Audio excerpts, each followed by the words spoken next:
Não sabemos quanto tempo ainda resta de Cristiano Ronaldo como jogador profissional de futebol, mas com certeza com o passar dos dias, esse tempo só diminui, e o fim da era CR7 Messi está cada vez mais próximo. Durante a Semana da Moda em Paris, Georgina Rodrigues desfilou com um vestido que imitou a camisa de CR7 lá no Manchester, e inclusive ela estava autografada pelo robozão. Depois vazou um vídeo dela nas redes sociais conversando com uma amiga lá no desfile e falando que o CR7 tem no máximo mais 1 ou 2 anos como jogador.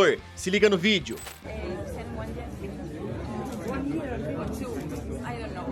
Então, de acordo com a esposa do português, lhe restaria mais 1 ano ou 2 como profissional e, portanto, aos 40 ou 41 anos, terminaria sua carreira. Agora só nos falta saber quanto tempo ainda resta para Messi para vermos que terminou uma era no mundo do futebol, a era CR7 Messi. Meus amigos, infelizmente a aposentadoria está cada vez mais próxima para o CR7, né? A Georgina fala aí, né, 1 ou 2 anos no máximo. Pelo menos aí, quem sabe ele consiga jogar mais uma Copa do Mundo, já que ela é daqui a 2 anos, né? Você acha aí que o CR7 vai se aposentar depois da Copa, ou vocês acham que ele não vai jogar a próxima Copa do Mundo? Comenta aí, beleza? Eu sou o Todd e seja muito bem-vindo para mais um vídeo aqui no canal, onde eu vou te falar sobre bastante coisa interessante. Bora dar aquele rolê pelos jogos de ontem aqui no Brasil e também lá na Europa. Teve muita polêmica no Clássico Paulista entre São Paulo e Palmeiras. Rafael Leão falou sobre seu futuro. Bora falar sobre tudo isso e muito mais.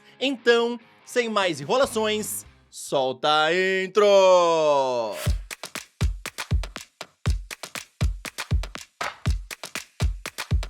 Com o time misto, ontem o Bahia venceu por 2 a 0 o Jacuipense pela última rodada da primeira fase do Baiano. Assim eles terminaram em primeiro lugar e vão pegar o Jequié nas semifinais. Vitória venceu Itabuna também por 2 a 0 e assim voltou às semifinais do estadual após 5 anos longe. Eles vão enfrentar o Barcelona de Ilhéus. Pela ida das quartas de final do Paranaense, o Coritiba goleou o Cianorte por 4 a 0, com direito a esse belo gol de letra do estreante Leandro Damião. E agora eles ficam mais perto da semifinal. Lá no Rio de Janeiro tivemos clássico com direito a 6 gols, onde o Botafogo venceu o Fluminense por 4 a 2, com direito à lei do ex, já que Marlon Freitas marcou 2 vezes. Porém, mesmo assim, o Glorioso ficou fora da semifinal do Carioca, já que acabaram em 5º lugar da tabela. Já o Vasco atropelou a Portuguesa por 4 a 0 e garantiu a sua vaga na semifinal. Então, as semifinais do Campeonato Carioca estão definidas e o Vasco vai enfrentar o Nova Iguaçu e na outra teremos o clássico Fla-Flu. Quero saber, na tua opinião, quem é que passa de cada um desses confrontos, quem fará a grande final do Campeonato Carioca. Comenta aí. Ontem, pelo Campeonato Paulista, Red Bull Bragantino venceu o Santos por 1 a 0 e no clássico São Paulo e Palmeiras ficaram no empate em 1 a 1. Esse jogo inclusive rendeu muita polêmica e reclamações por parte do São Paulo, por conta de pelo menos 3 lances. O primeiro foi da falta de Richard Rios em Pablo Maia, onde o São Paulo pediu interferência do VAR e expulsão do jogador palmeirense, porém ele levou só amarelo. O outro lance reclamado foi o pênalti de Rafael em Murilo, que resultou no gol de empate do Palmeiras. E por último, eles queriam um pênalti de Piquerez em Luciano, onde o VAR chegou até a recomendar a marcação, porém o juiz Matheus Delgado não concordou e não marcou o pênalti. O presidente Júlio Casares, depois do jogo, soltou o verbo ao falar o seguinte: hoje foi um absurdo. A Federação Paulista não pode atuar dessa forma. Eu vi agora o auxiliar do árbitro xingando o Caleri, vi o auxiliar do Abel rindo e ironizando. Chega do Abel apitar jogo no Paulistão. Hoje foi uma vergonha o que vimos no Morumbis. Primeiro foi um pênalti absurdo e depois o árbitro foi ao VAR no pênalti do Luciano e se acovardou. Olha, a agressão ao Pablo, que quase arrebenta o moleque, era pra ser vermelho direto e ele deu amarelo, mas o VAR se omitiu. E aí, meus amigos, agora eu quero saber a opinião de vocês em relação a esses 3 lances, a falta aí no Pablo Maia, também esse pênalti no Murilo e também o pênalti não marcado em Luciano. O que você pensa da arbitragem do Matheus Delgado, que foi feita ontem, né, e rendeu muita polêmica? Fala Agora, rapidão, queria te pedir aquela moral, deixa o like no vídeo e se inscreve no canal. Também aí, ativa o sininho pra você sempre ser notificado quando for saindo algum vídeo novo. Lembrando que aqui sempre tem vídeos novos pra te deixar muito bem antenado em relação a esse esporte tão maravilhoso e amado por todos nós. Ontem, lá em Portugal, o Sporting venceu o Farense por 3 a 2. Também tivemos clássico onde o Porto amassou o Benfica ao vencer por 5 a 0. Destaque pra Galeno, que marcou 2 vezes. Na tabela, o Sporting Sporting lidera com 59 pontos, Benfica tem 58, Porto 52 e Braga completa o G4 com 49. Ontem tivemos clássico de Manchester, onde Marcus Rashford abriu o placar com esse golaço, porém no segundo tempo o City veio com tudo e virou com 2 gols de Phil Foden e mais um de Erling Haaland. Assim os Citizens venceram por 3-1. Phil Foden está no ano mais artilheiro da sua carreira, ele tá arrebentando pelo Manchester City. Até agora na temporada ele soma 40 jogos, onde marcou 18 vezes e também deu 10 assistências. Realmente o Foden, a cada temporada que passa, parece que ele evolui mais e mais sob o comando do Guardiola. Na tabela, o Liverpool lidera com 63 pontos, City tem 62, Arsenal, que joga hoje contra o Sheffield, tem 58 e Aston Villa completa o G4 com 55 pontos. O Bayer Leverkusen segue imparável na Alemanha e ontem eles venceram Colônia por 2-0. Faltando 10 rodadas para o fim da Bundesliga, o time de Xabi Alonso chega a 64 pontos, Bayern de Munique tem 10 a menos, Stuttgart é o terceiro com 50 e Borussia completa o G4 com 44 pontos. Pelo Campeonato Espanhol, Atlético Bilbao e Barcelona ficaram no empate sem gols. Atlético de Madrid venceu o Real Betis por 2-1.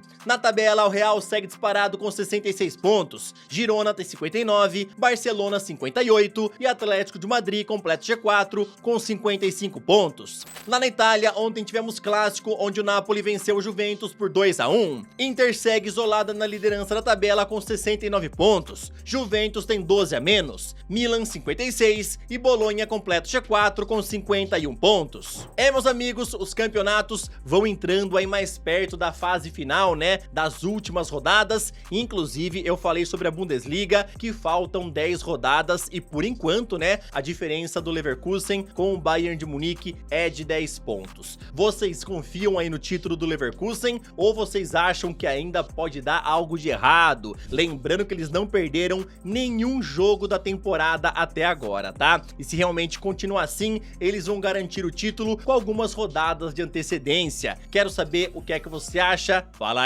Erik ten Hag foi muito criticado após mais uma derrota, ainda mais porque eles estavam vencendo o clássico contra o City e levaram a virada por 3-1. Então, após o apito final, ele se defendeu ao falar o seguinte: defendemos de forma brilhante sem a bola, e estivemos perto de vencer, ou pelo menos empatar. Foi um bom desempenho no geral, e não podemos esquecer que atualmente o Manchester City é o melhor clube do mundo. Temos que lembrar também que nós temos vários jogadores no departamento médico. Apesar da sua saída, né, ser pedida por muitos torcedores lá do Manchester United, a equipe só vai tomar uma decisão em relação a isso mais pro fim da temporada. Então ten Hag vai continuar normalmente e depois o Jim Ratcliffe vai analisar se mantém ele ou não. Alguns nomes já surgem aí para suceder o trabalho do Erik ten Hag e um dos favoritos é o Roberto De Zerbi, que vem fazendo um belo trabalho lá na equipe do Brighton. Você quer aí que o ten Hag seja mantido por mais uns anos ou realmente no fim da temporada é melhor trocá-lo? O que tu pensa? Fala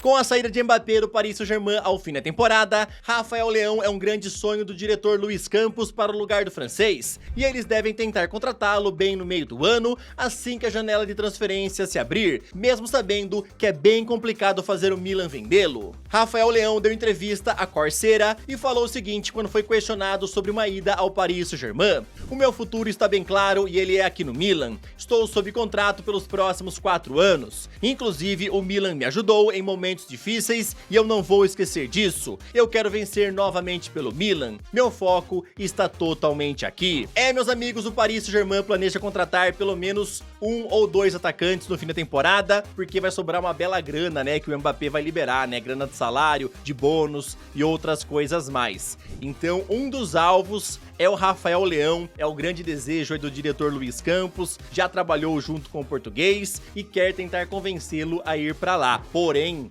temos que lembrar, né, que além do Rafael Leão estar feliz no Milan, querer ficar lá, a equipe rossoneira vai pedir o valor da multa rescisória, que é de 175 milhões de euros, ou seja, é muita grana, tá? Faria aí Rafael Leão um dos jogadores mais caros da história do futebol. Vamos ver o que é que vai acontecer, mas sinceramente eu acho que o Milan não vende de jeito nenhum, e o Rafael Leão já deixou bem claro que tá muito feliz lá na Itália, né? Então o Paris Saint-Germain vai ter que ir atrás de outro alvo, onde inclusive Kvicha Kvaratskhelia é um dos nomes analisados. Na tua opinião, quem seria o jogador ideal para chegar pro lugar do Kylian Mbappé? Comenta aí, beleza?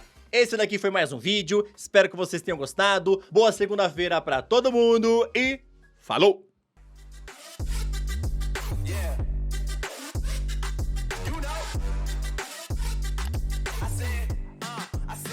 It's gonna be a long night.